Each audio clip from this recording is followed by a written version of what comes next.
Ini hanya spoiler, maka dari itu, gambar tidak akan sama dengan jalan ceritanya. Terima kasih atas kunjungan Anda, selamat mendengarkan radionya. Alam semesta virtual, ruang yang dibuka secara khusus. How, naga yang benar-benar hijau meliuk-liuk di angkasa, sayap 7 warna yang indah dapat dilihat di mana-mana. Di dalam ruang besar ini, dengan pandangan sekilas, orang dapat melihat puluhan juta jenis binatang mistis yang berbeda, beberapa indah, beberapa ganas. Puluhan juta binatang terbang. Sekelompok istana megah berwarna merah melayang di udara, di dalam salah satunya. Pak, seorang pria tinggi dan kokoh dengan satu tanduk perak yang ditutupi baju besi ungu dengan keras membanting gelas anggur di tangannya. Gelas tembus pandang itu terbang keras ke lantai dan meledak. Ekspresi pria itu berjuang, matanya seperti 2 bintang yang terbakar abadi. Dia mengamuk dan meraung, "Bagaimana? Apakah mereka berpikir bahwa aku penurut? Aku telah menunggu begitu lama untuk warisan Gunung Catatan Iblis. Untuk muridku Kaisar Kabut mendapat kesempatan, dan kamu mengatakan kepadaku bahwa itu hilang?" Satria, seorang pria tua berambut putih membungkuk dan berkata, "Bukannya sudah hilang, tapi dia harus menunggu batch berikutnya." Batch selanjutnya, bullshit. Pria bertanduk perak itu meraung, "Setiap kelompok warisan Gunung Catatan Iblis terpisah 10.081 era. Dan setiap kelompok memiliki paling banyak 32 orang, aku menghabiskan begitu banyak harta dan menginvestasikan begitu banyak. Akhirnya aku dipilih dan mendapatkan slot. Tapi kamu memberitahuku, ada bentuk kehidupan tak dikenal yang mengambil salah satu dari 32 istana, dan kamu kekurangan 1 slot.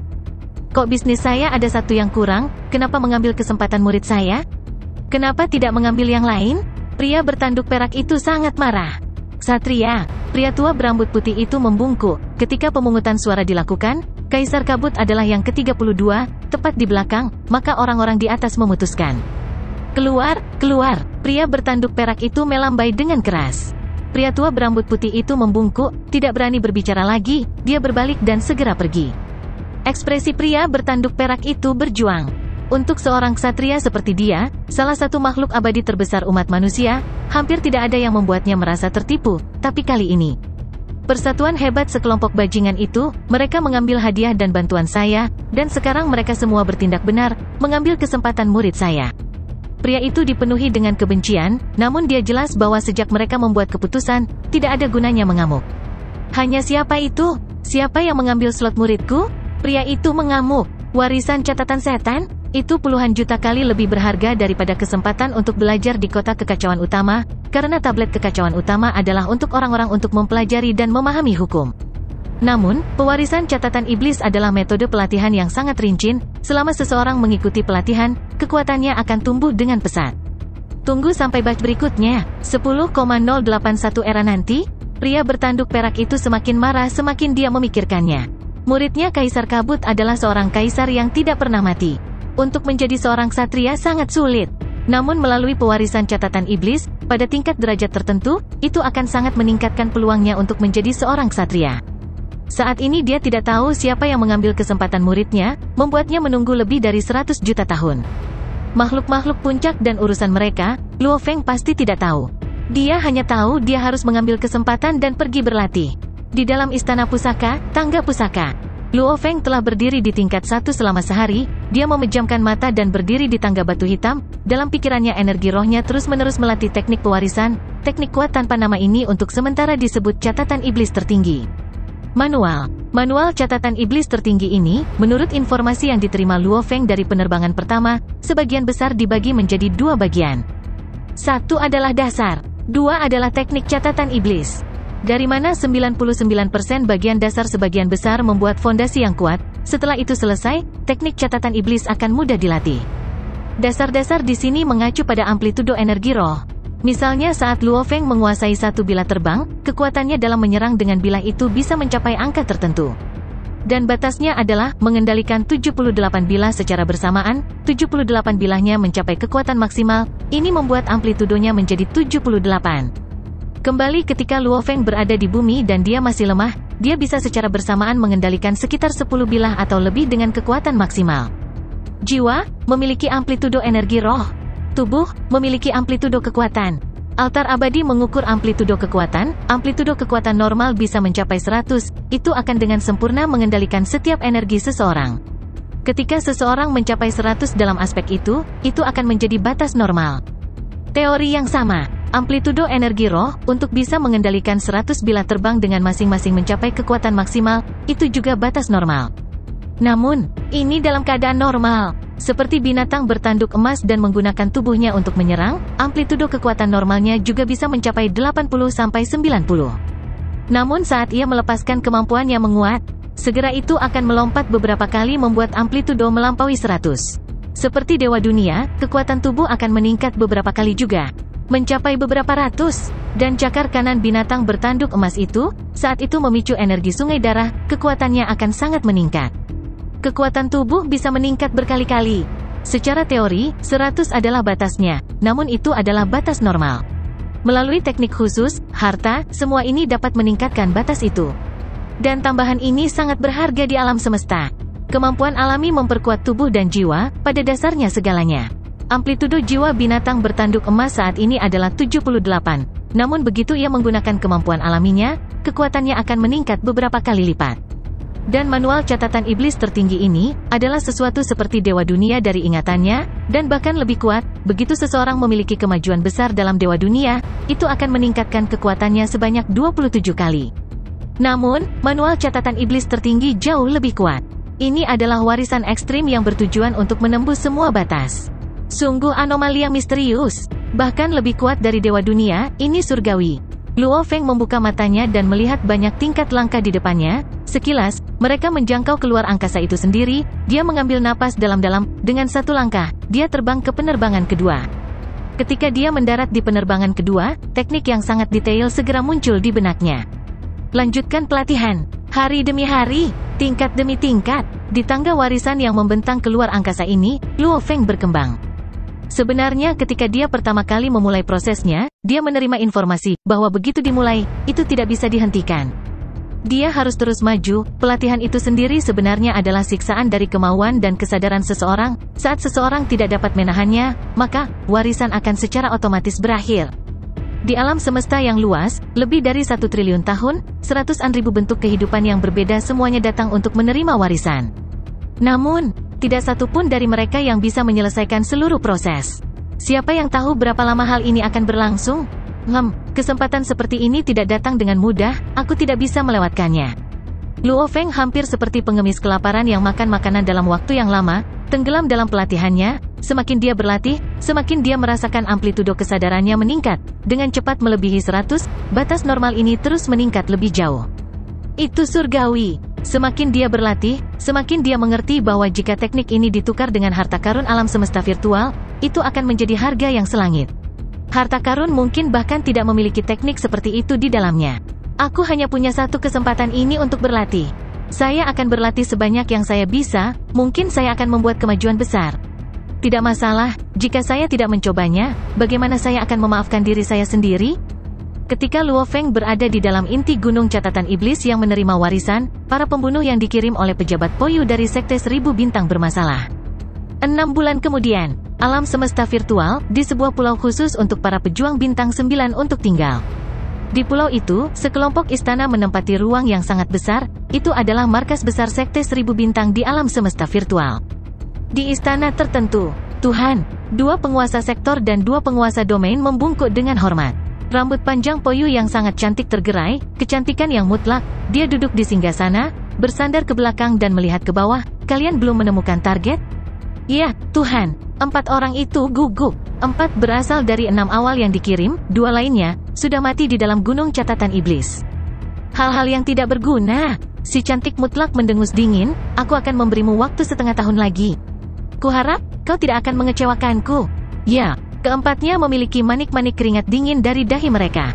Waktu berlalu dan dalam sekejap, mereka telah menghabiskan 1 tahun di dalam gunung catatan iblis dan pada tahun itu, penguasa domain lain dari kelompok itu meninggal. Karena dia terkena catatan iblis, dia secara tidak sadar menjadi zombie. 3 orang terakhir yang selamat semuanya meninggalkan gunung catatan iblis.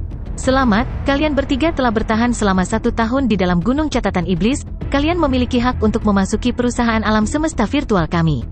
Pasukan yang ditempatkan di gunung catatan iblis dari perusahaan alam semesta virtual, status terendah dari grup dengan cepat pergi untuk menerima 3 yang selamat. Bayan dan 1000 prajurit sekte bintang lainnya saling melirik, tak berdaya. Mereka datang ke Gunung Catatan Iblis hanya atas perintah Po Yu. Sebenarnya mereka bertiga tidak ingin bergabung dengan perusahaan alam semesta virtual dan menjadi antek bagi orang lain. Bawa mereka bertiga ke sini. Sebuah suara bergema di telinga staf itu. Ya, pejabat Po Yu. Staf segera membawa Bayan dan yang lainnya ke kuilnya. Jauh di dalam kuil di aula, Po Yu berbaring di singgasana, ekor hijau gioknya berkelok-kelok di singgasana, matanya menatap ke bawah pada trio licik itu. Tuhan, tiga berlutut. Po Yu melambaikan tangannya dan segera melepaskan cincin ruang angkasa dari jari-jari penguasa domain, dengan paksa mematahkan jejak jiwa dan mengambil senjata laser kelas S9. Ya Tuhan, targetnya hanya alam semesta level 9, dan kami belum menemukannya dalam setahun, dan dia belum keluar. Sangat mungkin dia dibunuh oleh orang lain di dalam. Atau dia terkena catatan iblis dan berubah menjadi zombie.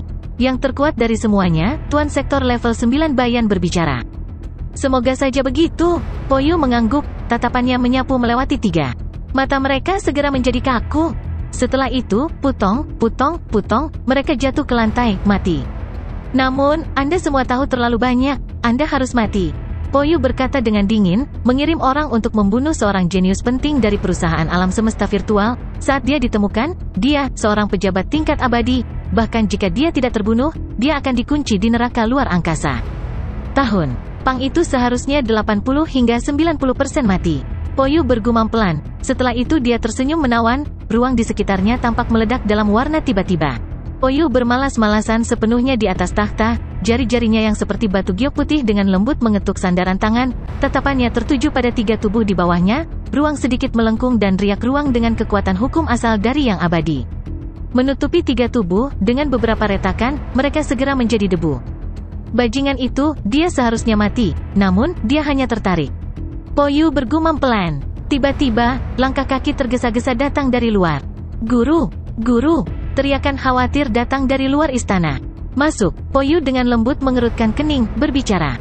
Yang memimpin yang bergegas masuk adalah yang mengenakan baju besi dekoratif ungu, seorang pemuda tampan, matanya cekung, pupilnya hijau, di dahinya ada ukiran. Ekspresi pemuda tampan ini dipenuhi dengan rasa sakit dan amarah. Dia bergegas masuk dan berlutut di lantai, berteriak, "Guru, tolong selamatkan kampung halamanku, planet Mocha."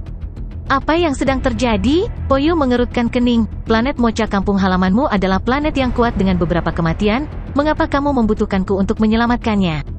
Guru, beberapa anggota klan saya secara tidak sengaja menyinggung orang-orang Kaisar Kabut, yang mengharapkan Kaisar Kabut yang kuat untuk keluar secara pribadi dan menggunakan teknik luar angkasanya untuk menempatkan seluruh planet saya. Seluruh planet, dipaksa masuk ke negara dewanya. Pemuda tampan itu hampir menangis. Planet, seluruh planet dipaksa masuk ke negara dewa? Bahkan Po Yu terkejut. Negara dewa, itu adalah lokasi jiwa dari seorang abadi, penguasa sektor memiliki dunia internal mereka, abadi memiliki negara dewa mereka. Saat dunia internal mereka runtuh, penguasa sektor pasti akan mati. Saat negara dewa runtuh, mayat hidup yang lebih lemah akan mati. Dan beberapa dengan teknik dan harta dapat bertahan, namun kekuatan mereka akan sangat berkurang. Ke titik di mana mereka tidak memiliki masa depan. Dapat dikatakan bahwa negara dewa adalah setengah dari kehidupan abadi. Negara dewa memiliki banyak kegunaan, alasan para undiing itu kuat adalah karena negara dewa itu kuat.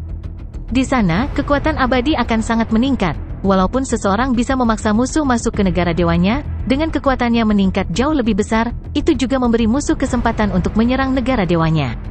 Oleh karena itu, kecuali seseorang memiliki jaminan 100%, atau dipaksa ke sudut, sangat sedikit yang benar-benar akan memaksa musuh masuk ke negara dewanya. Untuk memaksa seluruh planet masuk, planetmu, di negara dewa Kaisar Kabut, akan memiliki akhir yang sangat tragis. Po Yu duduk tinggi di singgasana sambil memandang rendah muridnya. Jika itu hanya menghancurkan, dia dapat dengan mudah menggunakan satu pukulan untuk menghancurkannya. Namun dia benar-benar berusaha untuk menempatkan planetmu ke negara dewanya, kecuali jika dia cukup menyiksanya. Dia tidak akan puas. Apa yang dilakukan klanmu untuk menyinggung perasaannya? Po Yu mengerutkan kening. Masalah kecil. Pemuda tampan itu berlutut di sana dan berteriak dengan tragis. Selalu ada beberapa gesekan sebelumnya. Namun bawahan Kaisar Kabut biasanya akan menangani hal-hal kecil ini. Siapa yang mengira dia akan bergerak sendiri, memaksa seluruh planet ke negara dewa? Petik 2. Guru, tolong selamatkan planetku. Pemuda tampan itu berteriak. Saya tidak bisa melakukan apa-apa. Po Yu menggelengkan kepalanya. Guru, mata pemuda tampan itu dipenuhi air mata. Po Yu melihat muridnya yang berlutut di bawah, berkata dengan lembut, "Aku akan mencoba." Setelah itu dia menutup matanya, mengirimkan seutas kesadarannya ke jaringan alam semesta virtual. Dia mencari teman yang baik untuk berbicara dengan Kaisar Kabut. Setelah beberapa saat, meninggalkan, Po Yu membuka matanya dan berkata, "Guru." Pemuda tampan itu menatap Po Yu di singgasana, ekspresinya dipenuhi harapan. "Ini salah anggota klanmu." Mereka menyinggung Kaisar Kabut ketika dia dalam suasana hati yang buruk. Po Yu mengerutkan kening dan memerintahkan, tidak ada yang bisa menyelamatkan mereka. Pemuda tampan itu mencengkeram tinjunya. "Meninggalkan." Po Yu memerintahkan dengan dingin. Ya, pemuda tampan itu tidak berani berbicara dunia lain, dia takut menyinggung gurunya yang dingin ini, jadi dia pergi dengan hormat. Hanya Po Yu yang tersisa di istana besar, dia mengerutkan kening, bergumam pada dirinya sendiri, tidak heran dia sangat marah, gurunya yang kuat benar-benar mendapat slot di warisan Gunung Catatan Iblis untuknya, dan orang lain benar-benar mengambilnya. Hehe, ini tunggu, akan ada 10.081 era lagi sebelum dia mendapat kesempatan lagi. Jika itu aku juga akan marah. Hanya saja, siapa yang mengambil slotnya? Di dalam negara dewa, lautan tak berujung, di dalamnya ada pecahan es, di sana mengapung istana megah berwarna hijau tua, di tengahnya ada patung hijau tua setinggi 1 juta km, patung Kaisar Kabut. Di lautan lebih dari 100 juta km dari istana adalah sebuah planet dengan diameter lebih dari 30.000 km mengambang. Dari sana terbang keluar banyak siluet yang berlutut di udara, terus-menerus memohon. "Kaisar Kabut, ampuni kami. Kaisar Kabut, bebaskan planet Mocha kita. Kaisar Kabut, kami telah berbuat salah. Kami telah berbuat salah." Beberapa mayat hidup dan penguasa sektor berlutut di udara, suara mereka menggelegar. Pada saat ini, di dalam rumah mereka, planet Mocha, kadang-kadang akan ada kilatan petir atau api, kadang-kadang salju dan badai salju atau bahkan hujan es yang jatuh seperti pedang yang tak terhitung jumlahnya menembak jatuh. Itu hanyalah mimpi buruk. Kaisar Kabut, dengan rambut panjang mengambang hijau tua, wajah persegi, matanya bahkan lebih marah daripada binatang luar angkasa, dia mengenakan jubah panjang yang indah dan berdiri di udara, dengan dingin melihat siksaan yang dia berikan ke planet Mocha. "Memaafkanmu, salah." Dia tertawa tiba-tiba, "Sudah terlambat. Sangat terlambat, sangat terlambat, sangat terlambat, sangat terlambat." Suaranya bergema terus-menerus di telinga para pejuang Mocha, para bangsawan dan penguasa sektor semuanya sangat kesakitan, menyesal, dan membenci. Namun mereka tidak bisa melakukan apa-apa. Kaisar Kabut, sebagai kaisar tingkat abadi, terlalu kuat. Kekuatan yang dimiliki negara dewanya bahkan lebih mengejutkan. Hanya tekanan negara dewa saja yang membuat para Undiying tidak bisa melawan. 10.081 era, lebih dari 100 juta tahun. Dari kelahiranku sampai sekarang, seluruh periode yang lama ini hanya 12.000 era. Untuk membuatku menunggu begitu lama. Semakin dia memikirkannya semakin dia mengamuk, dia bahkan mencengkeram tinjunya. Semakin kencang, menyebabkan ruang itu bergetar begitu keras hingga rasanya seperti akan terbelah. "Siapa bajingan yang mengambil slotku? Siapa?" Kaisar Kabut mengamuk di dalam, dan planet yang melayang di udara, memiliki nasib yang lebih tragis di depan. Di alam semesta yang luas, di dalam perusahaan alam semesta virtual yang mengendalikan wilayah awal absolut, Gunung Iblis. Dalam salah satu dari 32 istana warisan Gunung Catatan Setan. Luo Feng fokus untuk menerima warisan, bagaimana dia tahu dia telah mengambil slot Kaisar Kabut, bahkan ke tingkat Kaisar yang abadi. 10,081 era adalah periode waktu yang sangat lama. Dia hanya hidup selama total 12.000 era. Itu mirip dengan seorang berusia 30 tahun yang bersiap untuk menikah, bagaimanapun perintah Tuhan, jangan terburu-buru, tunggu 30 tahun lagi, menikahlah ketika Anda berusia 60 tahun. Siapa yang tidak cemas? Siapa yang tidak akan marah? Di dalam istana warisan, kabut hitam menyelimuti area itu, banyak lapisan tangga memanjang ke atas. Secara teori, ruang seperti ini dengan panjang dan lebar hanya beberapa puluh km tidak mengejutkan, namun jarak yang dilihat Luo Feng jauh melebihi lebih dari 1.000 km. Efek memiliki dunia di dalam sebutir pasir ini tidak terlalu mengejutkan Luo Feng. Lagi pula, sesuatu yang mampu dilakukan oleh penguasa sektor, tidak aneh jika makhluk absolut yang meninggalkan istana warisan tidak bisa melakukannya.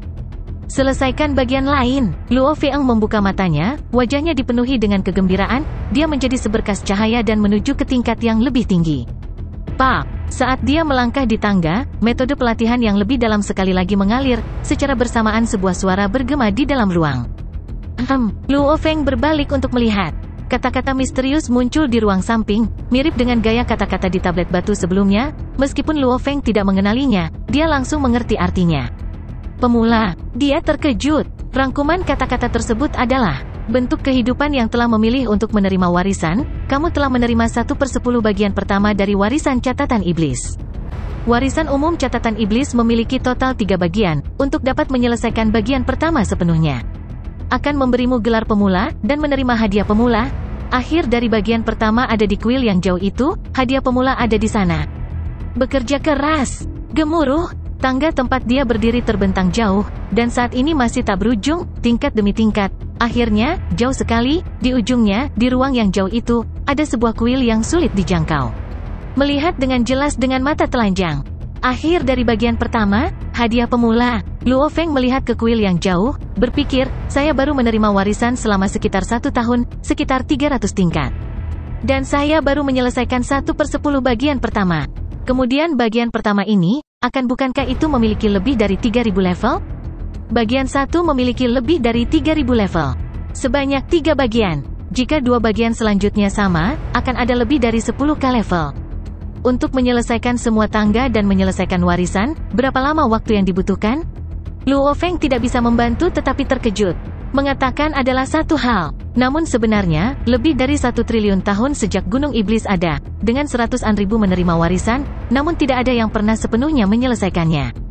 Berpikir terlalu banyak tidak ada gunanya. Pertama-tama aku akan menyelesaikan bagian pertama dan menjadi pemula, lalu aku akan menerima hadiah di kuil itu. Luo Feng mengantisipasi, istana warisan ini pasti sesuatu, hadiahnya pasti tidak akan buruk. Siapa yang tahu apa itu, harta? Senjata? Armor? Dia tidak berpikir lagi, terus membenamkan dirinya dalam pelatihan. Pekerjaan senilai 1 tahun, bahkan hanya sebagian dari warisan saja membuatnya merasa bahwa kekuatannya telah meningkat pesat. Warisan ini memang teknik surgawi. Jika Luo Feng memberinya harga itu benar-benar akan menjadi harta yang tak ternilai. Lebih dari coretan seluruh ruang waktu.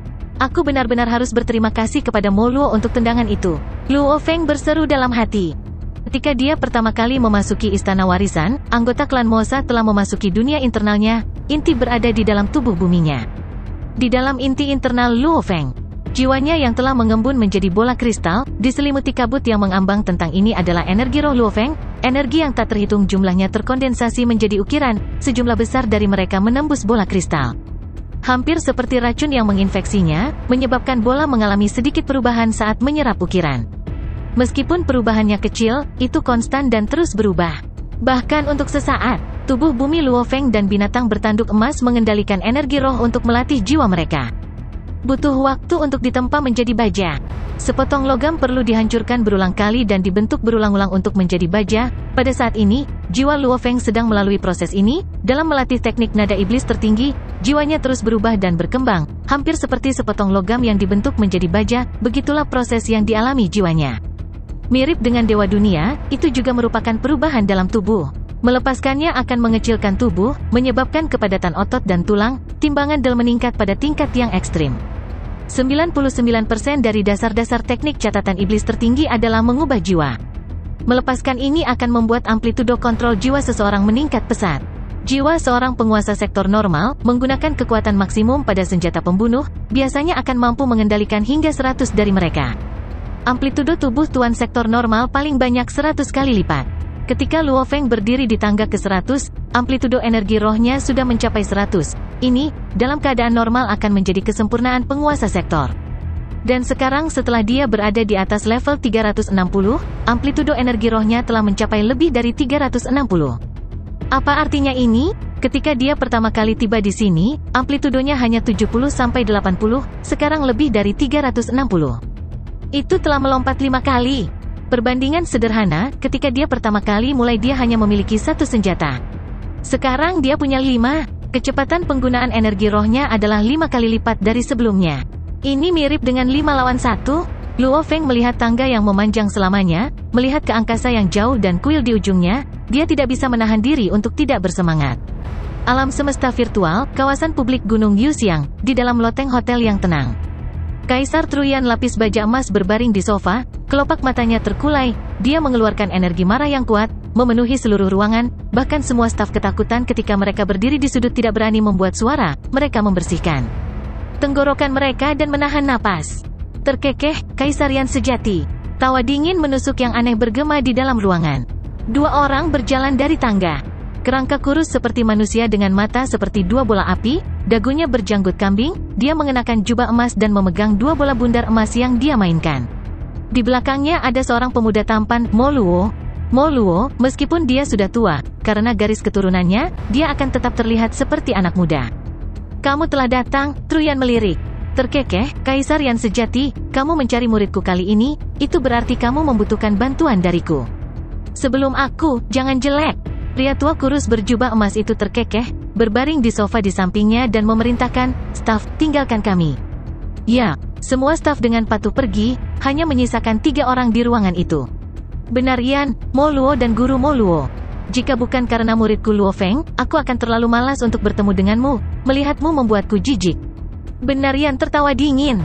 Terkekeh, suatu kehormatan. Orang tua itu mengejek. Orang tua ini juga orang yang sangat kuat di dalam perusahaan alam semesta virtual, dia juga telah melewati jembatan surgawi tingkat 20, hampir menjadi seorang ksatria, namanya adalah Kaisar Penjara. Dua selalu menjadi saingan, sangat berbakat. Yang Truyan langsung dan lugas, pemberani dalam reputasi. Kaisar Penjara lebih dikenal sebagai penjahat dan pengkhianat. Saat karakter mereka bentrok, Truyan melakukan hal-hal secara terbuka sementara Kaisar Penjara jahat, keduanya selalu tidak menyukai satu sama lain. Kaisar Penjara telah menganggap Yan Sejati sebagai saingannya tetapi Yan Sejati selalu membencinya. Bagaimanapun, meskipun demikian, dalam hal kekuatan, keduanya dekat. Keduanya sangat dekat untuk menjadi ksatria. Di antara para kaisar, mereka berada di antara puncak. Mereka kuat dengan caranya sendiri? Tentu saja Truyan dapat menggunakan kekuatannya untuk menekan musuhnya, tetapi akan sulit baginya untuk benar-benar membunuhnya. Berbicara, Truyan melirik Mo Luo di belakang Kaisar Penjara, kamu bilang muridmu Mo Luo pergi ke Gunung Iblis dan bahkan bertemu muridku Luo Feng. Katakan padaku, kapan mereka bertemu? Dalam keadaan apa? Gelisah, pria tua yang aneh itu menatap Truyan. HMPH, benar Yan mendengus dingin.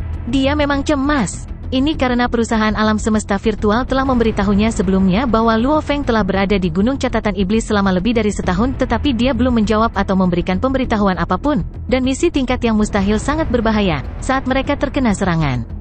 Catatan Iblis yang kuat, mereka secara tidak sadar akan menjadi zombie. Dalam keadaan normal, para jenius ini kadang-kadang akan memasuki jaringan alam semesta virtual. Namun, selama tahun ini, Luo Feng tidak masuk sekalipun. Ini membuat perusahaan jagat maya curiga. Apakah dia sudah mati? Secara alami mereka memberitahu gurunya siapa yang paling dekat dengannya. Kaisar Yan Sejati? Truyan tahu bahwa Luo Feng telah pergi ke Gunung Iblis. Setelah menerima pemberitahuan itu dari perusahaan, dia segera mengirim surat dan permintaan panggilan untuk menghubungi Luo Feng, namun belum ada tanggapan. Itu hampir seperti Luo Feng sudah mati. Dalam keadaan seperti itu, ada 2 jawaban. 1. Luo Feng sudah mati. Tentu saja dia tidak bisa menjawab.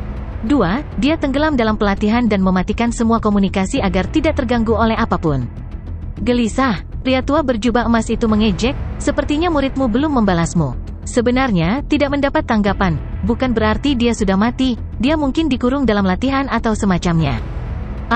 Kaisar Penjara menamparkan kepalanya, aku pasti sudah tua dan pikun, muridmu ada di Gunung Catatan Iblis. Di tempat itu, ada catatan iblis di mana-mana. Tidak ada tempat untuk berhenti dan berlatih sama sekali, apalagi membenamkan dirinya dalam pelatihan. Karena dia tidak bisa berlatih kalau begitu, dia seharusnya sudah mati. Ekspresi Truyan menjadi berat, matanya memancarkan cahaya keemasan, meraung, Kaisar Penjara, saya ingin berbicara hanya dengan murid Anda dan Anda memaksa masuk. Saya menunjukkan rasa hormat kepada Anda dengan berbicara kepada Anda.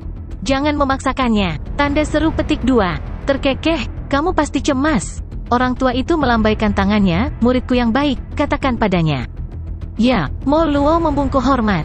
Kaisar Yan Sejati. Mo Luo membungkuk. Truyan memandang Mo Luo yang penuh hormat, dia tidak bisa tidak melirik Kaisar Penjara, murid yang sangat baik, dia akan menjadi bangkai kapal di bawahmu.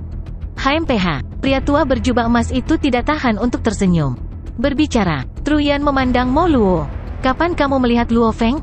Kaisar Yan Sejati. Mo Luo berkata dengan hormat. 1 tahun yang lalu. 1 tahun yang lalu, benar Yan mengerutkan kening. Pemberitahuan yang diberikan perusahaan alam semesta virtual juga sekitar setahun yang lalu, bahwa Luo Feng belum memasuki alam semesta virtual sejak itu. 1 tahun, dengan rentang hidup Truyan yang panjang, 1 tahun terlalu singkat. Namun di lingkungan seperti Gunung Catatan Iblis, 1 tahun memang terlalu lama. Aku saat ini masih di Gunung Catatan Iblis. Mo Luo berkata dengan hormat, namun, aku belum pernah melihat Luo Feng sejak itu. Ah, kerutan di dahi Truyan semakin dalam. HMPH, Truyan, kamu mungkin tidak tahu, muridmu benar-benar mencoba menyabot muridku sebelumnya di Gunung Catatan Iblis. Kaisar Penjara berkata, sabotase. Truyan menatap tajam ke arah Mo Luo, muridku Luo Feng mencoba menyabotmu? Mo Luo agak gugup. Jangan takut. Kaisar Penjara duduk di sofa, mengangkat gelas anggur dan dengan santai melambaikan tangannya. Gurumu mendengar, manusia kera itu tidak bisa menyentuhmu, katakan keseluruhan ceritanya. Bicaralah dengan jujur. Truyan menatap Mo Luo. Mo Luo menarik napas dalam-dalam, berbicara, sesepuh kaisarian sejati, seperti ini. Saya berada di Gunung Catatan Iblis lebih awal dari Luo Feng. Di sana saya menemukan pola catatan iblis, maka saya tinggal untuk waktu yang lama di tempat dekat dengan tempat binatang itu. Meskipun saya dekat dengan binatang, dan catatan iblis terus berubah, itu adalah tempat di mana saya dapat dengan mudah memprediksi. Suatu hari, saya mendengar seekor binatang melolong dan saya tahu seseorang telah bertemu dengan seekor binatang buas. Mo Luo menarik napas dalam-dalam, jelas dia gugup. Saya telah mengalami ini berkali-kali, kali ini saya dengan hati-hati menyelinap untuk mengamati. Namun, orang yang saya lihat sebenarnya menggunakan pohon anggur kontak awan.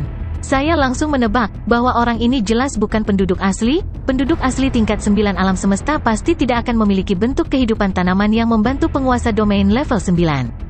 Mo Luo berkata, oleh karena itu, saya membantu. Dengan kami berdua digabungkan, kami mengalahkan binatang itu dan kami melarikan diri dari tempat kejadian.